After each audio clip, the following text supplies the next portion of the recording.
ครับก็ขอกราบสวัสดีพ่อพามแม่พามพุทธศาสนิกชนทุกคนครับผม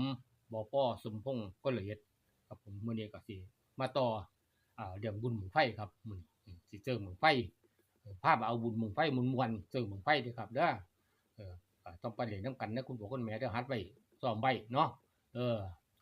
กลางคืนบ้านนี่เอาคุณพ่อคุณแม่ย้อนเตรียมย้อนครับเตรียมย้อนโอละนอสาวโอละนอยาเฝ้าย่อว่าเสื่องผิดของโอดมาลองฟังไปสาก่อนจากเสื่อมบ่บุญวันเฮฮามาเฮามาศรัทธาพี่น้องย้อนเฮาโหเฮาโห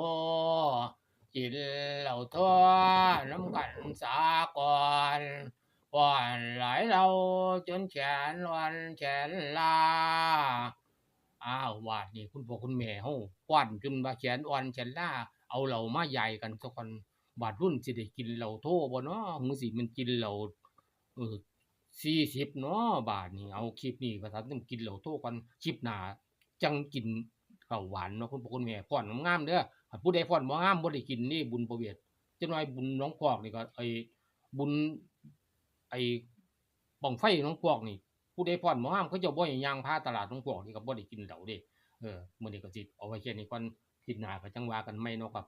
ขอให้คุณพ่อคุณแม่จนม่วนนำกันเด้อบุญบั้งไฟเด้อสาธุ